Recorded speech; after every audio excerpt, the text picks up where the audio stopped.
slapped the bass big time. What is that? You sound like a leprechaun. Hello, my friends. So I think it's high time that we embark on a new journey. Together. That's right, just you and me.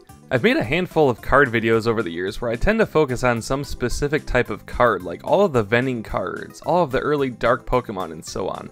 But what if I decided to do something slightly different here and do an analysis of an entire set? And then I don't know, maybe move on to other expansions beyond this or something.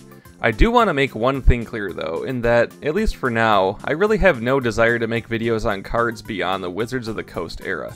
And if you don't know, that's basically up until 2003 with the Skyridge set. Nothing against those cards that Nintendo made or anything, I just really don't have much of a personal connection to the modern cards. This is a retro channel, baby. But for now, I'm only going to focus on the very first set here, the base set, also known as Expansion Pack in Japan. And what I really want to do is do a thorough examination of the set as a whole. In the past, I've gone card by card talking about all of their moves, HP, weaknesses, etc. And while I do enjoy making those videos, I'd like to get a little more in depth and look at averages, how balanced the types are from each other, which cards do I think are the best in their classes, and so on. I'll also give a look at the trainer cards, theme decks, most valuable, and which ones have my favorite artwork. Should be a heckin' fun time. Some of this video will be strictly fact-based, and some will be personal opinions based on my own thoughts and experiences. I am by no means an expert at this game, I just like to do the challenges for it. So my knowledge of cards used in past tournaments or top deck strategies are pretty limited. If I say something that you think is absolutely ridiculous because I missed some deck strategy that a winner used in 1999 or something, just know that I really only want to have some fun here. I'm just a guy who rebought his childhood cards within the last year and makes silly videos on YouTube with a stuffed Parasect. So with that said, let's check out the base set of the Pokemon trading card game. The Pokemon trading card game originated with this base set in Japan on October 20th, 1996, just 8 months after the red and green versions came out for the Game Boy. It kicked off the TCG craze, implementing the gameplay rules and showcasing 69 of the 151 Pokemon. You know how it's played. 2 players take turns drawing cards from their 60 card decks to find Pokemon, use energy cards to use the moves on their cards, and try and knock out the other person's Pokemon out to obtain prizes and win. This set consisted of 102 different cards, 69 Pokemon, 26 trainer cards, and 7 energy cards. Of the 15 Pokemon types that existed at the time, the trading card game decided to narrow this down to 7 different types. Colorless, which mostly joined together the types of Normal, Flying, and Dragon. Fighting, which joined together Fighting, Rock, and Ground. Fire, which was simply the Fire type. Grass, which joined together Grass, Bug, and Poison. Lightning, which was simply the electric type, Psychic, which consisted of Psychic and Ghost, and finally Water, which combined Water and Ice. Some of these had some overlap, as many of the Pokemon are 2 types, but they tended to place them based on their primary type. Ghastly, for example, is Ghost Poison, but is a Psychic type rather than Grass. The only one who doesn't match this is Jinx, as it's a Psychic card but is actually Ice Psychic. But basically this was how they chose to condense the base set down. In total, there are 11 colorless Pokemon, 8 fighting, 9 fire, 13 grass, 8 lightning, 8 psychic, and 12 water types in the base set. I think this is a pretty good balance, as the original 151 weren't meant to be evenly balanced anyway. I mean, there were originally only 3 ghost and 3 dragon types, and then 32 water types. Grass takes the majority in this set, while lightning, fighting, and psychic have the minority. The base set finally got its English release on January 9th, 1999, only a few months after the red and blue releases. These booster packs hold a ton of nostalgia for me too, as they came with either Venusaur, Charizard, or Blastoise on the front.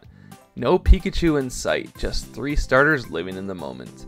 The Japanese packs, known as the Expansion Pack, had a mix of Pokemon on the cover of Charizard, Farfetch'd, Clefairy, Venusaur, Rattata, Nidoking, and Tangela, all Pokemon found in the set.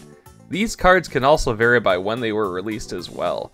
There are first edition ones, which is just how it sounds. These have a little first edition symbol on the left side to show they are among the earlier releases, hence more valuable. The base set also had shadowless versions, which are among the limited releases, and you can tell by the artwork not having a drop shadow on the right. Also, some of the font and brightness is a little different too. These are also more valuable. And then there is the standard base set cards known as Unlimited, which are the easiest to find. A lot of collectors tend to seek out the Shadowless, and especially the first edition Shadowless.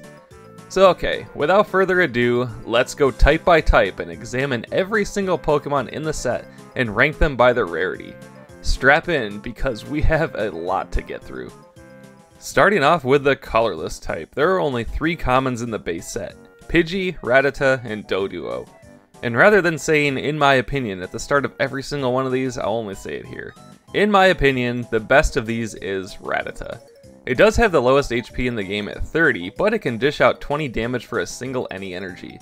It's a fast attacker that can go into any deck, it resists Psychic, and has no retreat cost. I would put Doduo as the second best here. 50 HP with no retreat cost is pretty good, but Fury Attack is simply worse than Bite. Coin Flip Reliance as its only attack is rarely a fun time. And the worst colorless common is Pidgey. It has 40 HP and needs 2 energies just to deal 10 damage with Whirlwind, resulting in a different Pokemon being active after. Very difficult to strategize around it, although it does have potential to be useful for a turn or so. Of the 4 uncommons, Raticate, Farfetch'd, Porygon, and Dratini, the best for me is going to be Raticate. It doubles Rattata's HP to 60, the most of these 4, has the exact same bite attack of 20 damage for 1 of any energy, and it gets the bonus of Super Fang to take out half of the defending Pokemon's health. Raticate isn't flashy, but it's pretty good for what it can bring, and it does it fast. Farfetch'd is a close second, as Leak Slap doing 30 for a single energy is boss, but you can only use it 1 time, and it has a 50% chance of missing anyway. But then you can just power it up to use Pot Smash for the 3 energies. Then it's a toss-up for me, but I think I gotta go with Dratini third. The only attack it has is Pound, dealing 10 damage for 1 energy, but it does have the bonus of a Psychic Resistance and no weakness. But the worst for me has to be Porygon. It only has 30 HP and can't even deal any damage. It literally exists to change the weakness of the defending Pokemon with Conversion 1 to something that could benefit you with a different one on your team, but then all it can really do is stall with Conversion 2 to resist hits. But at that point, Porygon isn't of too much use anymore. Porygon pretty much exists to boost other Pokemon on your team, but it could be possible to win or at least stall with Conversion 2 if the new resistance counters any damage it would take. On to the rares, and there are 4: Pidgeotto, Clefairy, Chansey, and Dragonair. The best colorless rare is going to be Dragonair. It has a lot of HP with 80, no weakness, it resists Psychic, and has some pretty decent moves, although a bit costly. Slam will either deal 0, 30, or 60, and then Hyper Beam, while pretty weak, dealing only 20 damage for 4 energies, it does cause energies to be lost on the defending Pokemon. And on top of that, there's still Dragonite to be released down the line, but for now, that's a moot point. Dragonair is actually quite good, and double colorless energies are its best friend. Second for me has to be Chansey, although I think it's way too risky of a Pokemon to take the top spot. It has the highest HP in the set with 120, can prevent damage half of the time with Scrunch, but Double Edge is such an all or nothing move. 4 energies to deal 80, and then Chansey takes 80 damage. Not counting healing, it will only be able to attack twice, so you really gotta plan Chansey accordingly. Pidgeotto is third, although not all that great.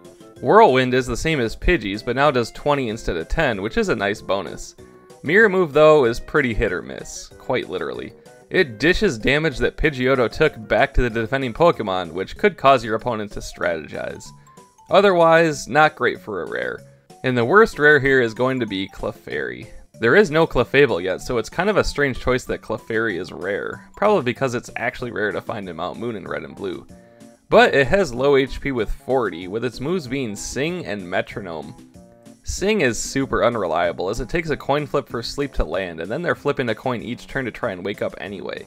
That's 2 successful flips needed just for it to take effect for 1 turn. Then it has Metronome, which could be scary, but it entirely depends on who the defending Pokemon is. It makes the defending Pokemon hit itself with the same move of your choosing, but it's very situational. If you're against a strong Pokemon, Clefairy can deal some damage, but with only 40 HP, it probably won't be lasting too long. If you're against a weak one, Metronome will also be weak. It is pretty much better than Pidgeotto's Mirror Move though, as Clefairy doesn't need to be hit in order to use it. On to the fighting type. Here we have 4 commons: Sandshrew, Diglett, Machop, and Onix. The best common for me is going to be Machop. Machop has 50 HP and can deal 20 damage for only a single energy. Very no nonsense with good offensive and defensive qualities for a starting card. And it can still evolve into both Machoke and Machamp later. Machop takes the cake here for being a straightforward fast hitter with pretty good HP.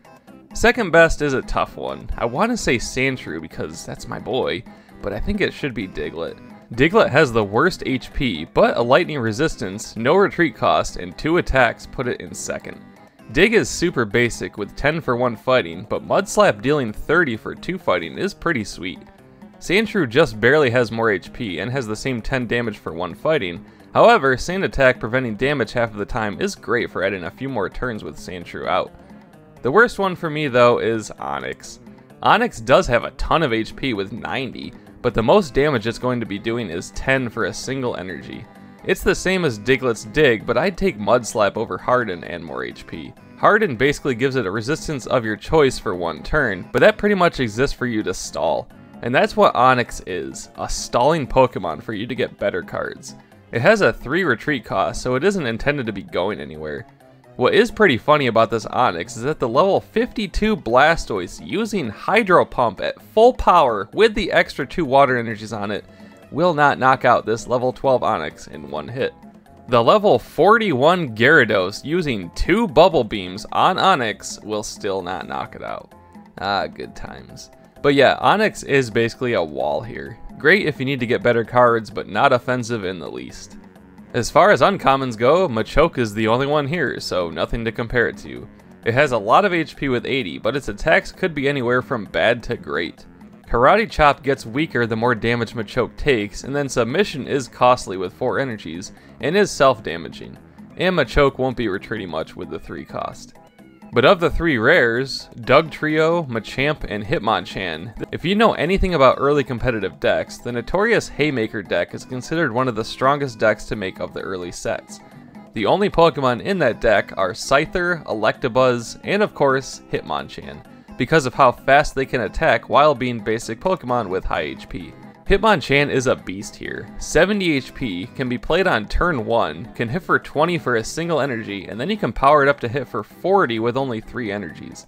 There's absolutely no flash to it, it just hits hard and fast, and will last decently long. One of the best Pokemon period from the base set. Second for me is a pretty easy choice. Machamp is pretty beastly with 100 HP, has a sweet Pokemon power of Strike Back, which is anytime Machamp is hit by an attack, that Pokemon takes 10 damage. But it does have a couple drawbacks. With the highest retreat cost, they need to have both Machop and Machoke out to use it, and its only attack requires 4 energies to use, 3 of them being fighting. Seismic Toss is a good standard move though, dishing out 60 damage. And then in last is of course Dugtrio. Dugtrio has some positives here though. 70 HP isn't bad, and it has a resistance to lightning, you only need Diglett out to use it, and it has some decently strong attacks. Slash dealing 40 for 3 energies is the same as Hitmonchan's Special Punch, so that's nice. But its other attack being Earthquake could be a rough one. 4 fighting energies to dish out 70 damage, but your entire bench also takes 10 damage. If Dugtrio is your only Pokemon and you have the energies, yeah, Earthquake is the way to go. But yikes, it's pretty costly. Next is Fire, and this was honestly super tough to rank. All 3 categories even. I could see arguments to change my mind for any of these, but this is what I went with. The Fire type has 3 commons, Charmander, Vulpix, and Ponyta. For the best of the commons, I had to go with Charmander, but not by much. It has the same HP as Vulpix, but Charmander can actually hit on the first turn for a single any energy with Scratch. Then Ember is pretty good with 30 damage for only 2 energies, but you do discard a Fire one each time. You gotta weigh your pros and cons there. But Charmander can still evolve 2 more times in the base set alone, so it's a pretty valuable starting card. I also think it's the best of the 3 starters too. Vulpix would be second though, as the potential for causing confusion is a good plus. Confuse Ray needing 2 fire and only dealing 10 is what puts it below Charmander for me. And then the worst one for me is Ponyta, but also not by much. 40 HP is the lowest of the 3, and it has 2 straightforward attacks. 20 or 30 damage depending on the 2 energies you manage to find, with Smash Kick needing colorless and Flame Tail needing fire. No discarding necessary. The main reason I put Ponyta last is just because it can attack on the first turn, unless you play a double colorless energy, and it has lower HP than the other 2. It's a close one though. For the 4 fire uncommons, Charmeleon, Growlithe, Arcanine, and Magmar, I think Charmeleon is actually quite good, but I had to give Magmar the slight edge. It has a bit less HP than Charmeleon at only 50 compared to 80, and a worse retreat cost, and they both deal the same amount of damage with 30 and 50, but I put Magmar higher for only 2 reasons. Fire Punch does cost less than Slash, although 2 fire is more specific than 3 colorless, but the main reason is because Magmar is its own being. Charmeleon needs a Charmander around to even be used, while Magmar could be good to go on the first turn or at any point.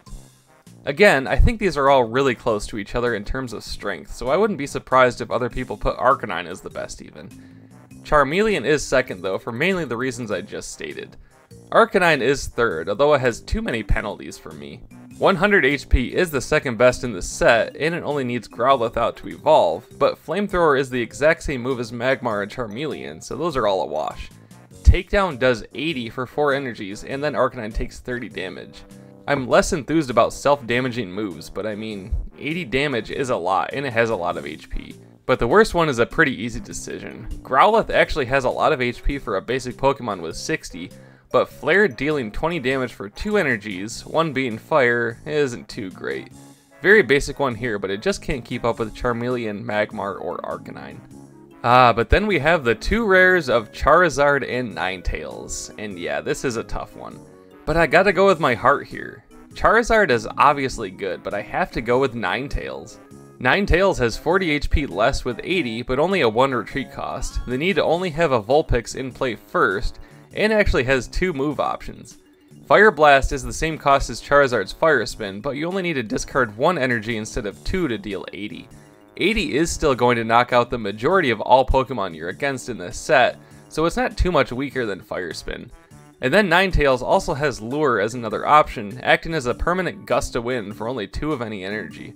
Me and Gusties, we get along nicely, so I absolutely had to put Ninetales as the best fire type rare. And then we have Charizard in last by default. Base Charizard absolutely owns in terms of want and value, and there's no debate there. But in terms of gameplay, it's honestly not all that good. It does have the highest HP with 120, it does have an attack that hits for 100, good god, and it does have the Pokemon power of Energy Burn to turn any energy on Charizard into fire, and it has a fighting resistance on top of those. Those are all really, really good pros. But its cons are pretty costly. A 3 retreat cost, they need to have both Charmander and Charmeleon out in play, and the fact that Fire Spin is Charizard's only attack, with the requirement to discard 2 energies each time in order to use it.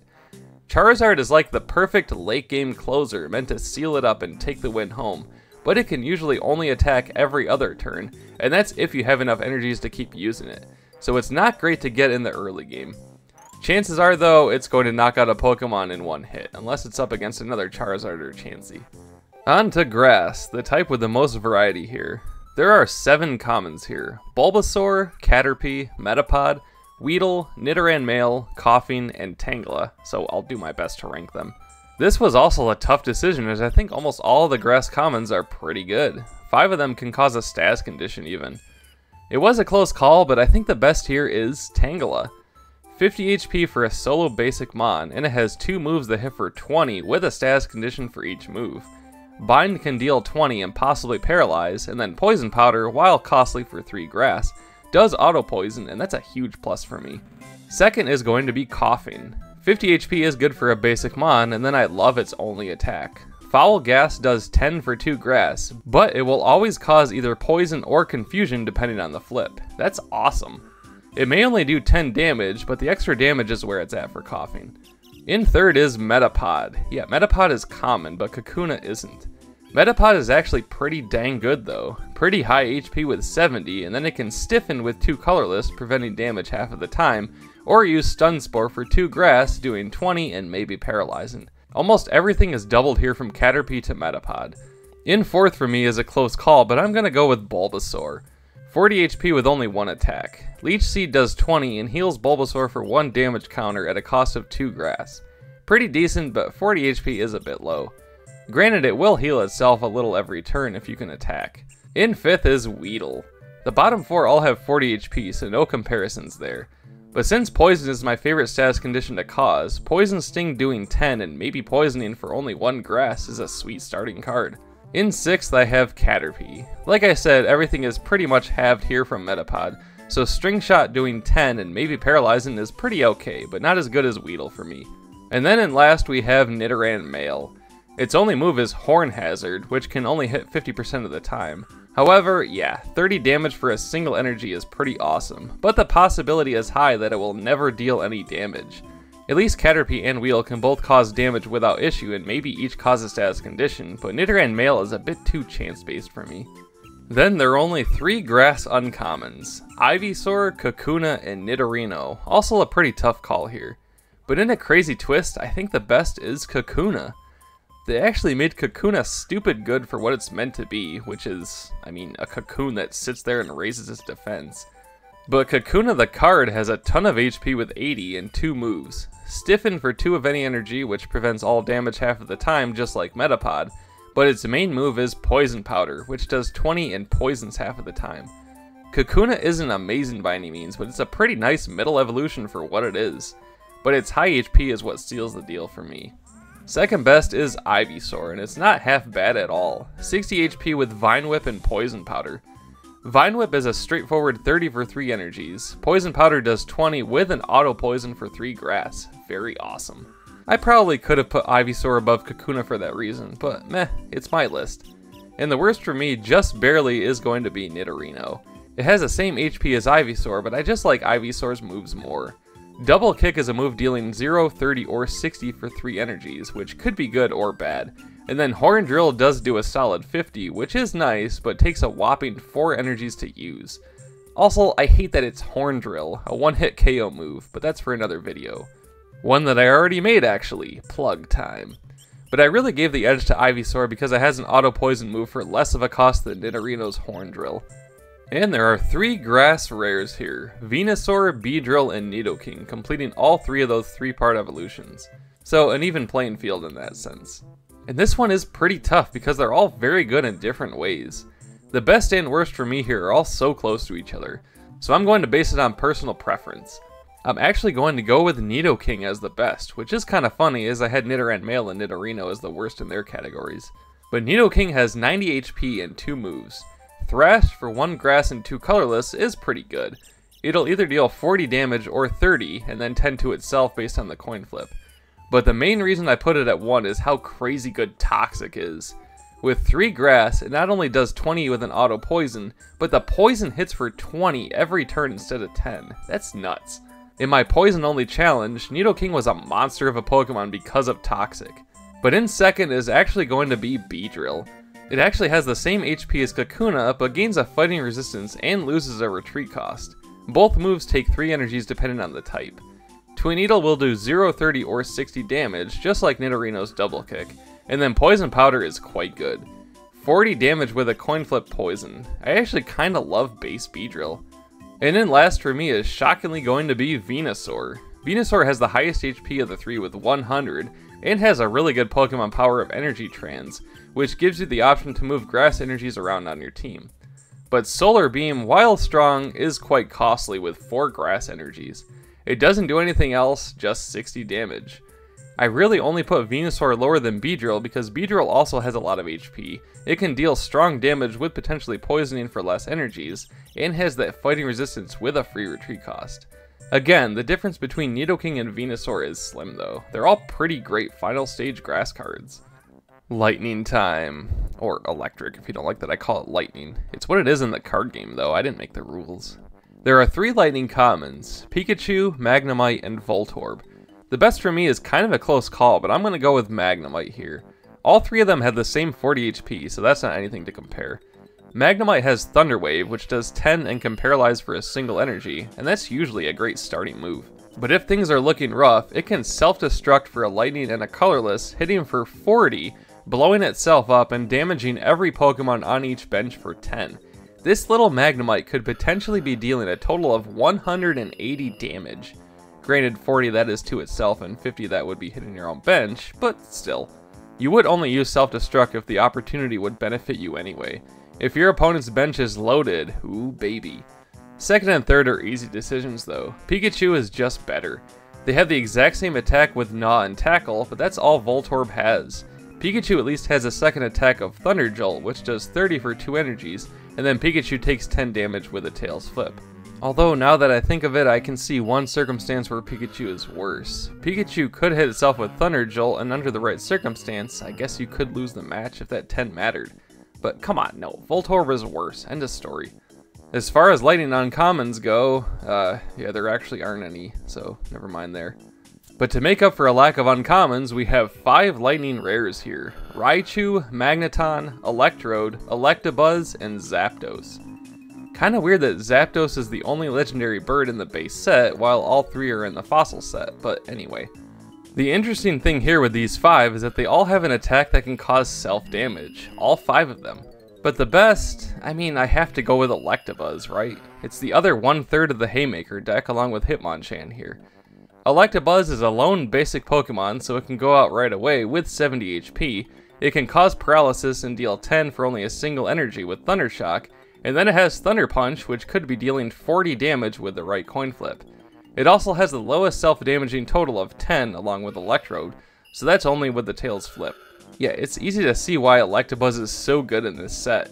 It's very similar to Hitmonchan, but arguably better because of the paralysis from Thunder Shock. Second place is a close call, but I'm going to go with Electrode. It has pretty high HP with 80 and only has 1 attack. Electric Shock for 3 lightning, doing a simple 50 and then 10 damage to itself with a Tails Flip. Not bad at all, because it also has the Pokemon power of Buzz Zap, which allows you to knock out Electrode and turn it into 2 of any energy. It's a real nice bonus if you're either about to lose Electrode or can't get enough energies to even use it. Lots of options here. In third is Magneton. It has the lowest HP of the rares, but I like its moves. Thunder Wave dealing 30 with potentially paralyzing is pretty sweet, and then if things are looking rough, Self-Destruct can absolutely cause some chaos. 80 damage to the defending Pokemon, 80 damage to itself, and then 20 damage to every benched Pokemon. This Magneton isn't messing around. But again, this could absolutely hurt you more than help you. Gotta play it at the right time. In fourth is going to be Zapdos. This is a tricky one because it has so many pros. Basic Pokemon, 90 HP, no weakness, a resistance to fighting, attacks that absolutely smack. But the cons are pretty costly too. Both attacks require 4 energies to use, Thunder doing 60 but potentially hurting Zapdos for 30, and then Thunderbolt does a mighty 100 damage, but you lose all of your energies on Zapdos. Also, it has a big retreat cost. Yeah, Zapdos is a beast, but there's a lot going on with it, which puts it out of the top 3 for me. And as far as the worst one, that just leaves Raichu. Raichu has decently high HP with 80, and then has 2 attacks. Agility is okay, 20 damage for 3 energies, and it can prevent damage with a head's flip, so that could be beneficial.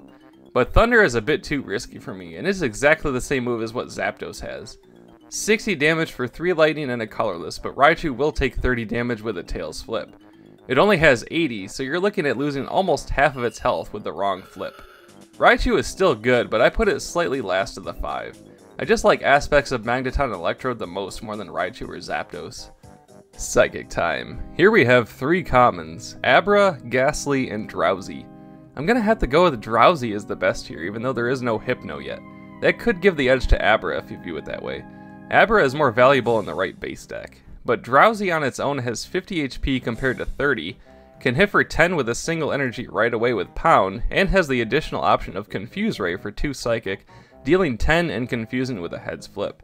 Confusion is my second favorite status condition to inflict, just behind Poison, so I just like aspects of Drowsy more here.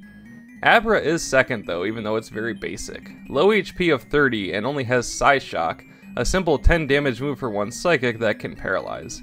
But no retreat cost. And the worst is easily Ghastly for me, although it actually does have its merits. It has no weakness, has a resistance to fighting, and no retreat cost. All of that is pretty ideal. But it has the lowest HP in the game with 30 and can't even deal any damage.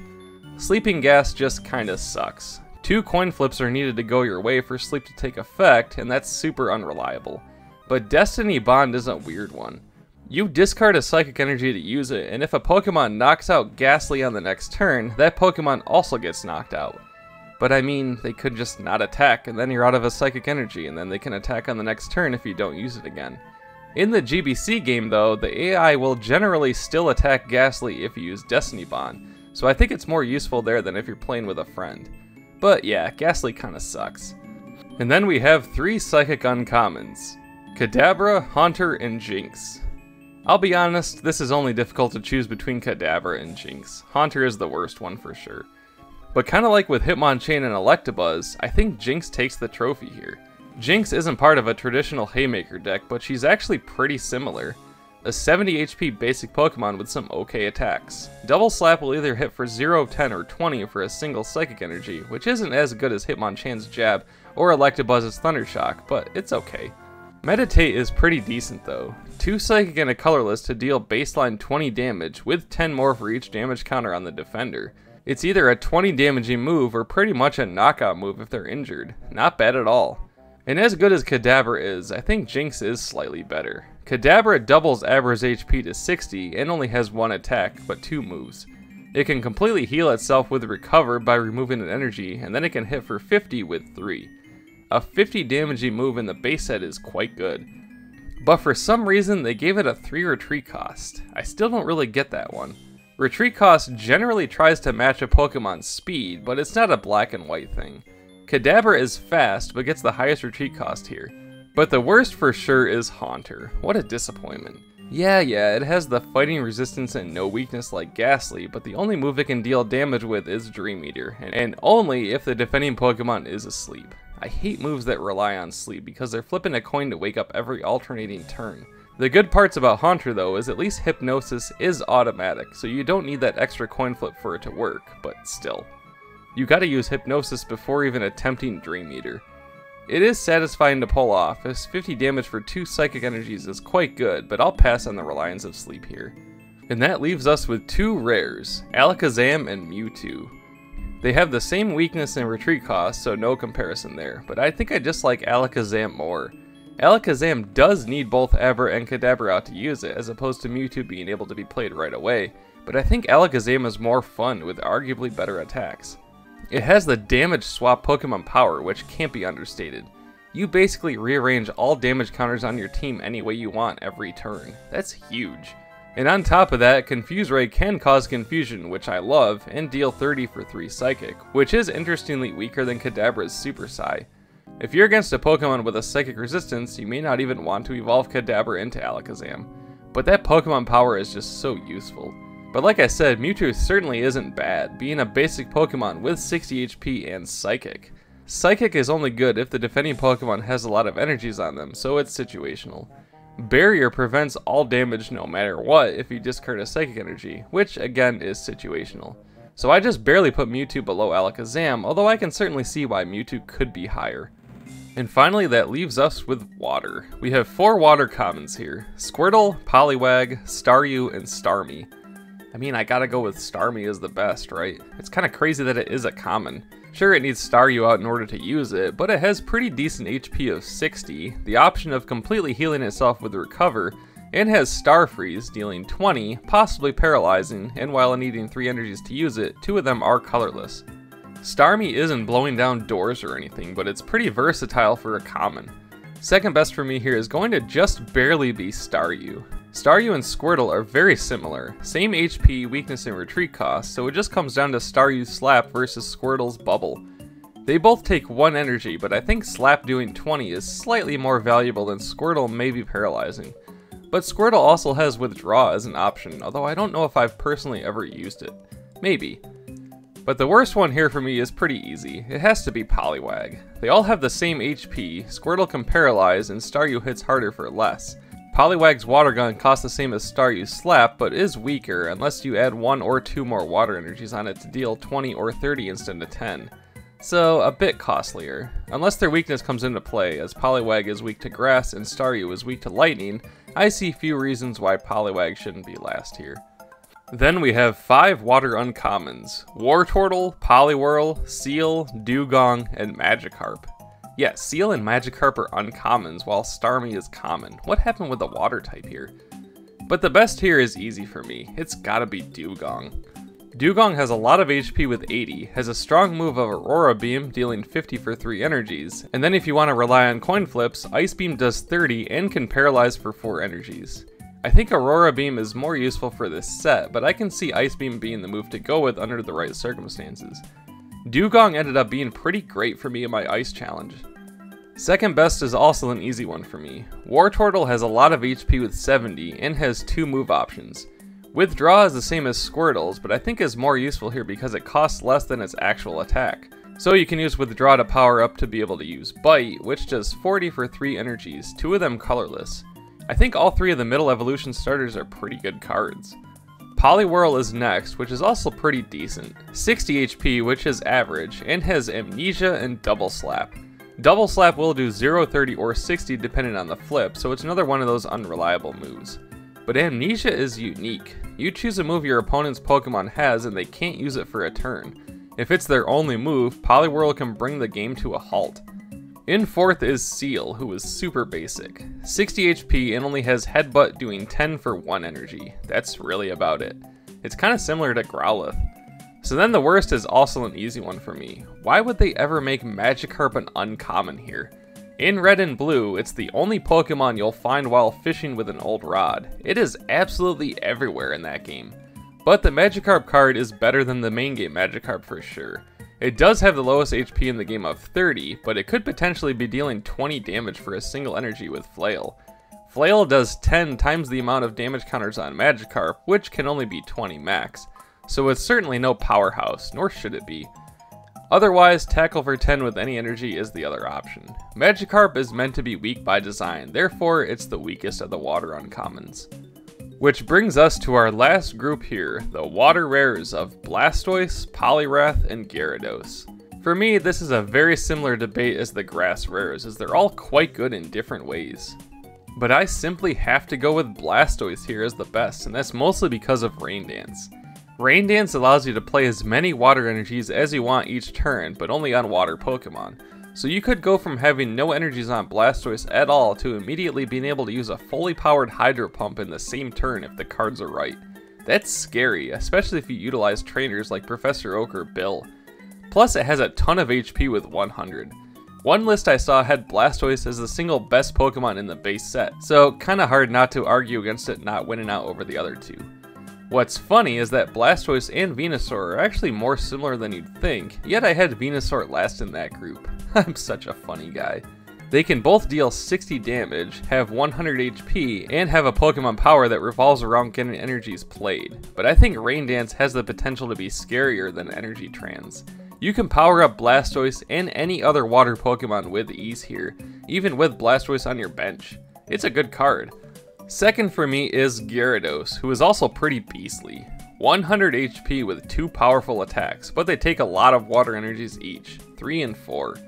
Dragon Rage hits for a simple 50, which is all sorts of wrong, it should be 40. But Bubble Beam does 40 and can maybe paralyze. Plus Gyarados resists fighting and is weak to grass. Ugh. I think Blastoise and Gyarados are 2 of the top showcase cards in the entire set.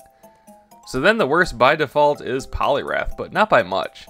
Poliwrath has less HP than Gyarados, requires both Poliwag and Poliwhirl out instead of just Magikarp, and doesn't have that sweet fighting resistance that Gyarados has. But its moves could be potentially better.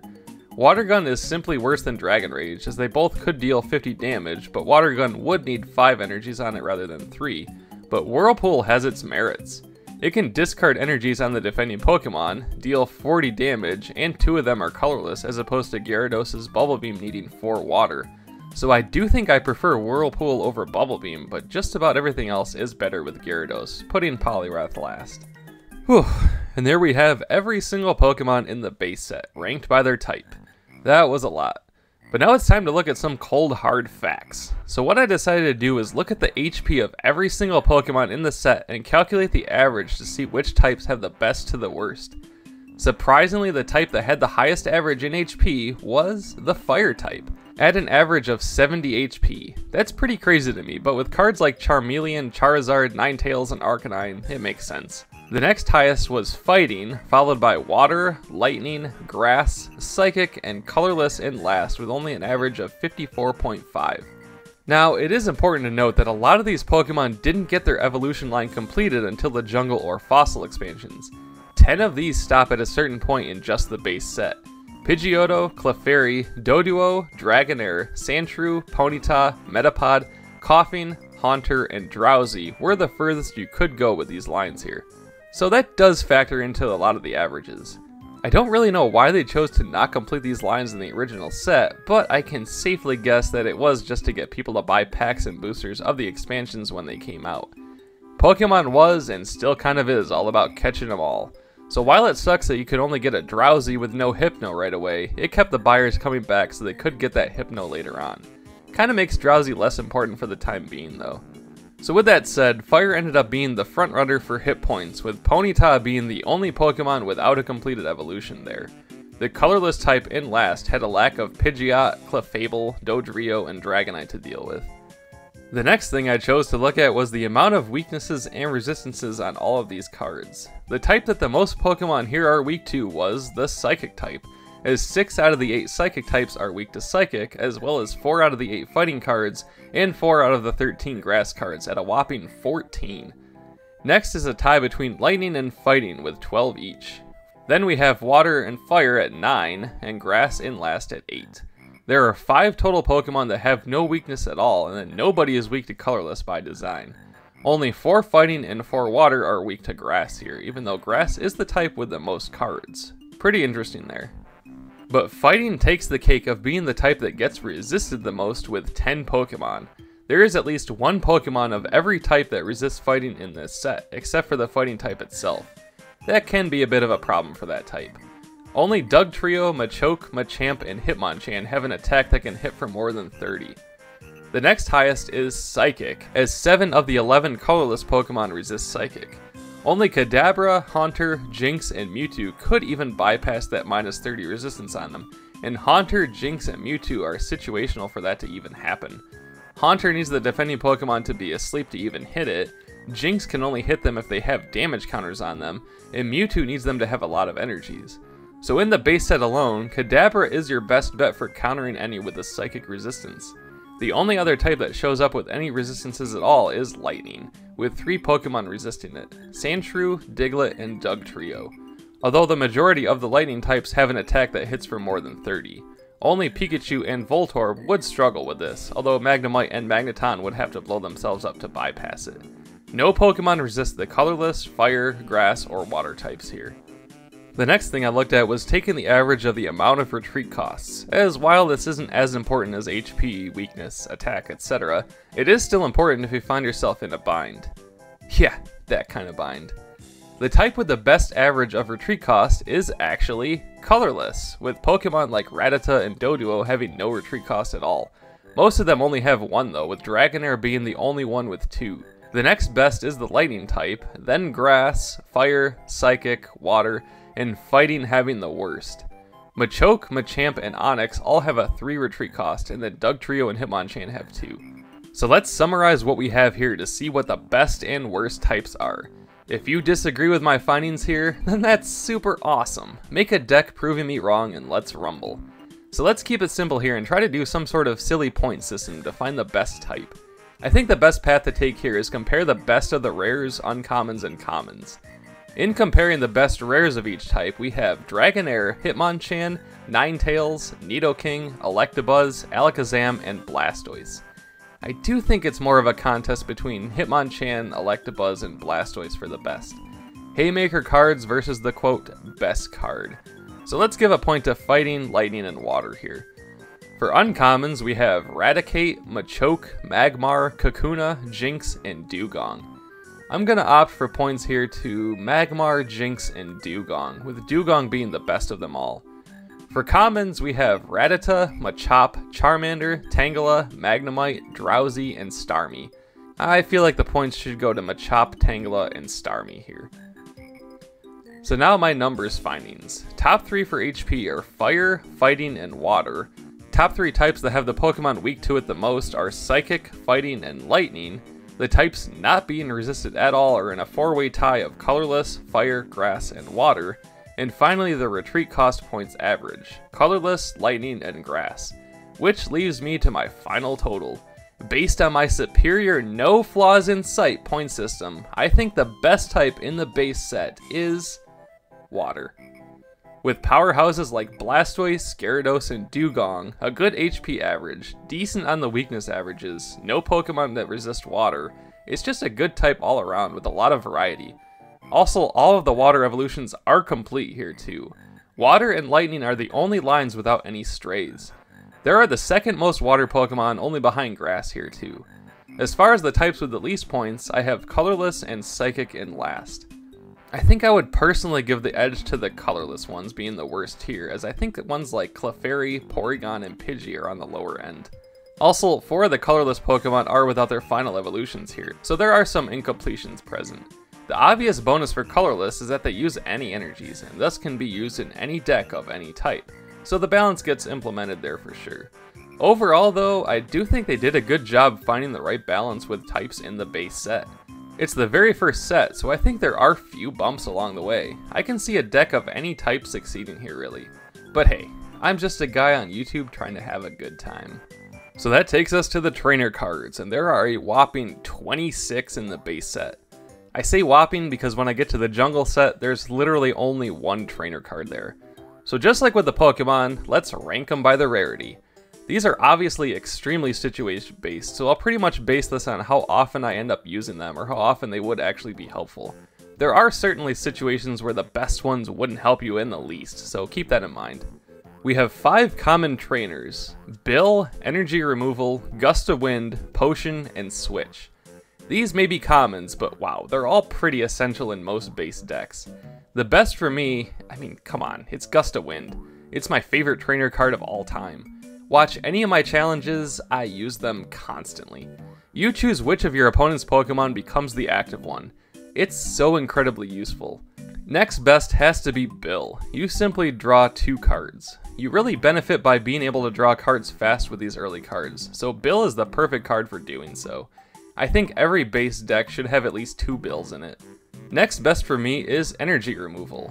Just like with Gusties and Bill, I almost always have 2 to 4 of these in every deck. You just remove any energy on your opponent's Pokemon, nothing to it. These are so good to get in the early game, as you're preventing your opponent from being able to do anything. Next is Potion. You heal any Pokemon for 2 damage counters. A by the numbers healing card, and that's it. And in last is Switch, although these can come in handy plenty of times. Switch basically bypasses any Pokemon's retreat cost, so it's helpful if you really have some hefty boys out there and need to keep them safe.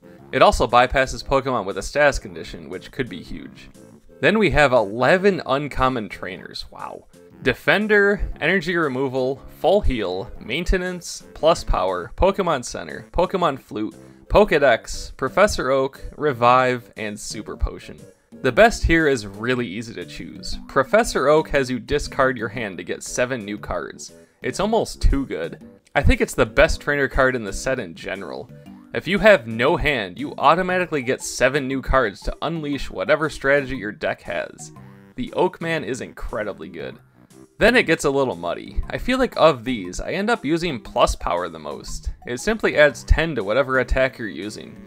If your opponent has everything all planned out, just whip out a Plus Power to do that extra 10 to knock out the Pokemon. And then they can stack too.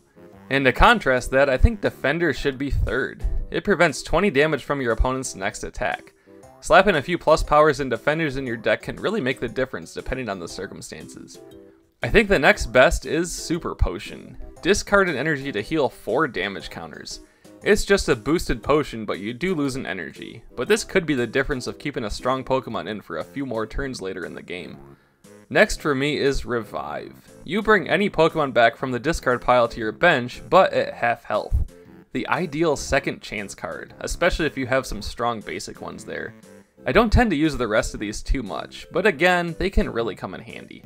I think I gotta go with Full Heal next. It cures your Pokemon of any status condition. Absolutely huge if you have some poison or confusion problems, or to even bypass that 1-turn paralysis. Next is Pokemon Center. It's pretty much the ultimate start over card. You heal all damage counters on every one of your Pokemon, but you also lose all energy cards on them too. If things are really going awry, a Pokemon Center can be a good reset button. Then I gotta go with Pokedex next. Look at the top 5 cards in your deck and rearrange them in any way. the perfect card for planning a strategy for the next few turns. Or it could show you that you have absolutely no hope at winning now. At least it speeds that process up.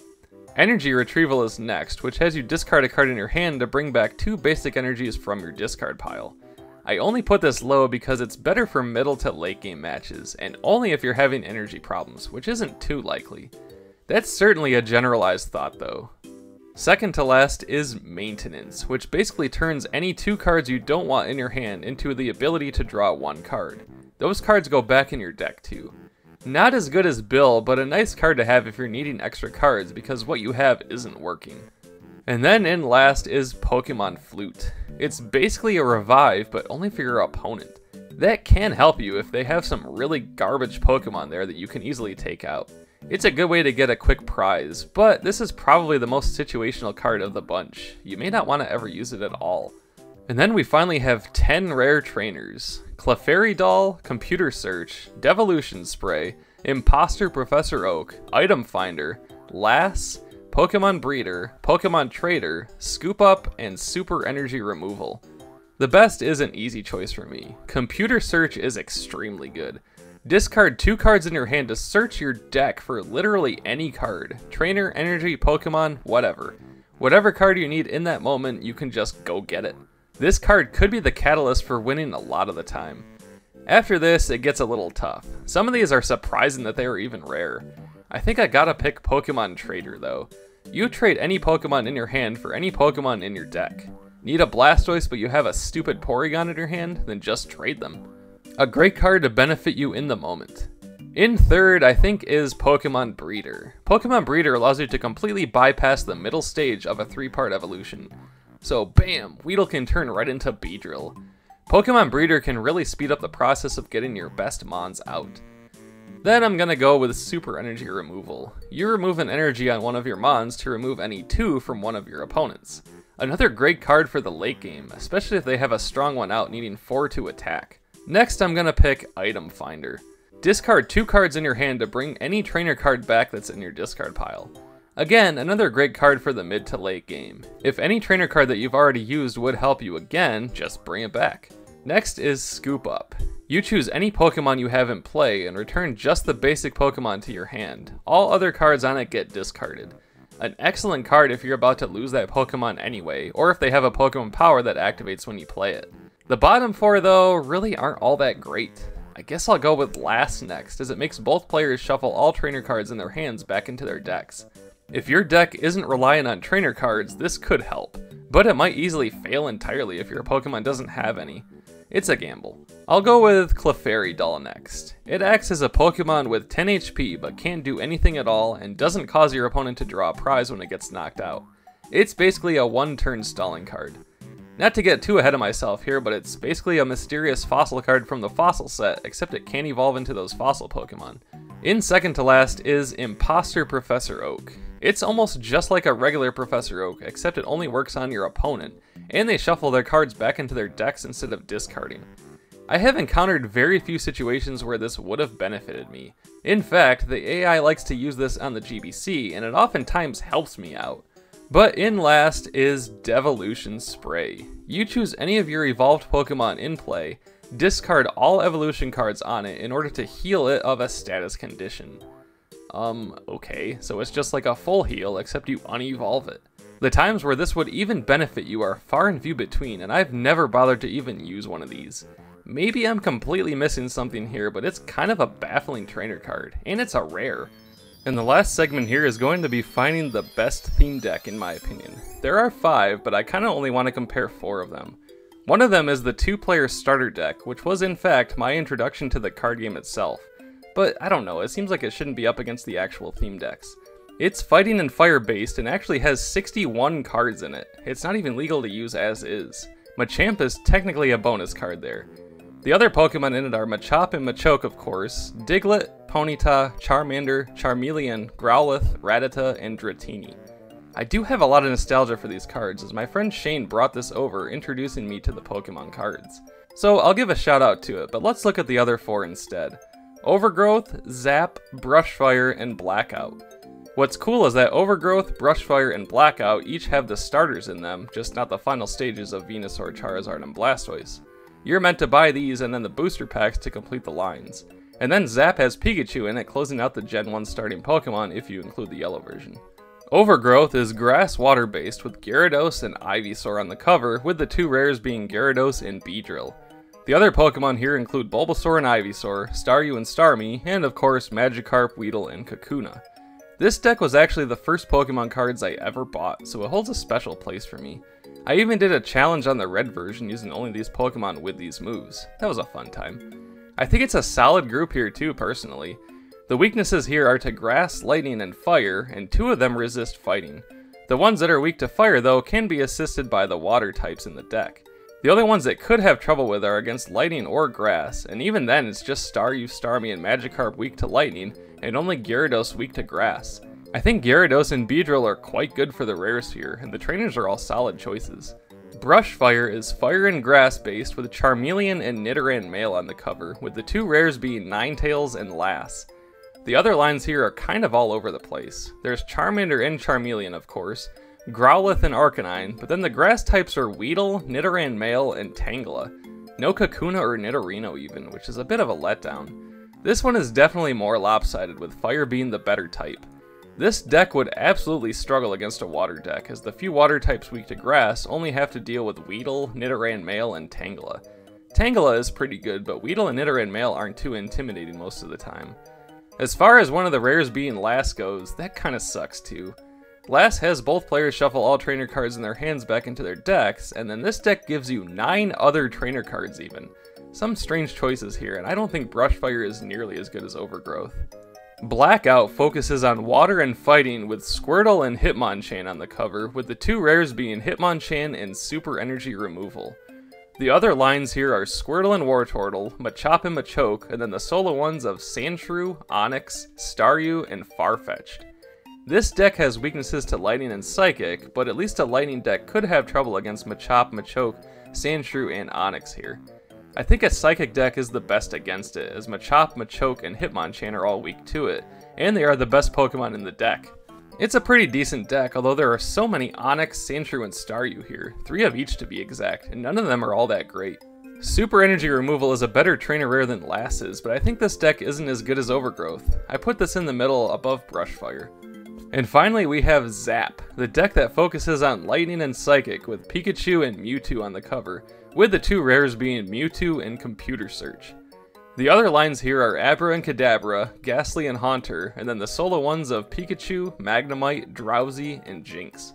For the deck being named Zap, with an exclamation point even, the only lightning types in the deck are Pikachu and Magnemite. Not really that scary. It's definitely more Psychic focused. The benefit of this deck is that the only weaknesses it deals with are Psychic and Fighting, and even then, Ghastly and Haunter resist fighting and have no weakness. I think this deck has the best set of trainer cards too. Mewtwo is a nice choice for the rare Pokemon here too, although I think all 4 decks have pretty great choice for the holo rares. But Zap is just so incomplete for it to be the best deck in my opinion. I would probably say it's pretty close to Blackout, but there are just some things holding it back for me. Pikachu and Magnemite being the only lightning types here are kinda disappointing, and I simply don't think Ghastly and Haunter are good. So I do think the best deck here is Overgrowth, followed by Blackout, then Zap, and Brushfire last. With that said, these decks are certainly meant to be a starting point for trying to get the rest of the cards missing from the evolution lines, and then customizing them from there. But as decks on their own, Overgrowth having Weedle, Kakuna, Beedrill, Staryu, Starmie, Magikarp, Gyarados, Bulbasaur, and Ivysaur is just so much more complete feeling. Wow, that was a lot to go over. I really hope I did this set justice and didn't get too many things wrong. I tried to give it a good mix of facts and opinions here, and I like to think I have a pretty decent knowledge of these cards by this point. Of my favorites, my personal favorite card here in terms of gameplay is probably Nidoking. I can't resist the temptation of that sweet, sweet Toxic move. A few other favorites to use are Dewgong, Alakazam, and Beedrill. They're all very fun cards. My personal favorite of the artwork is Gyarados. That holo look is so good. Some honorable mentions are Kadabra, Nidorino, Dragonair, Porygon, and yes, Charizard. I'm not a Charizard fan, but even I can't deny that's a sweet looking card. And just for a fun side thing, let's list the top 10 most valuable cards in the set. This is just a very general list, as a first edition Shadowless Poliwrath will be worth more than a standard Hollow Blastoise or something. So this is just a basic top 10 unlimited ranking list according to TCG Player at a current market price as of July 2023. Number 10, Hollow Clefairy at about $29. Number 9, Hollow Magneton at about $30. Number 8, Hollow Gyarados at about $30. Number 7, Hollow Mewtwo at about $31. Number 6, Hollow Zapdos at about $33. Number 5, Hollow Raichu at about $34. Number 4, Hollow Alakazam at about $42. Number 3, Hollow Venusaur at about $84, a significant jump there. Number 2, Hollow Blastoise at about $125. And in a surprise to absolutely nobody if you know anything about Pokemon cards, like at all, number 1, Hollow Charizard at about $366, marking the only base set card that I still do not own. And then the least valuable Pokemon in the base set is Staryu at about 28 cents. Overall, the base set is obviously so important to the card game as a whole and is such an excellent kickoff. It's so incredibly integral to the success of the Pokemon franchise even. The big three of the games, the anime, and the trading card game didn't necessarily start here, but the base set really did help accentuate Pokemania in the 90s in so many ways. I love it, millions of others love it, and it still stands the test of time. Except for like how incredibly obsolete it is now thanks to the game's ridiculous power creep. Look at some of these cards now, my god. The base set is trash compared to these. Oh well. So thanks again to you all, and a huge thank you to these Patreon people here. Since this video is all about that base set, I wanted to showcase everybody's virtual cards here, as they're mostly all base set ones. If you don't know, when you join any of the 4 tiers on my Patreon, you get assigned a virtual card in number order as a personal thank you for your support. I got the idea from Scott's Thoughts, as he also does something similar with the Pokedex. Head on over to patreon.com/Paraspector if you want to see what's currently going on and what else I offer. So if you enjoyed listening to me talk for quite a long time on all of these cards, let me know what you think. I'll most likely move on to the jungle set unless this video really does poorly. Either way, Paraspector will return.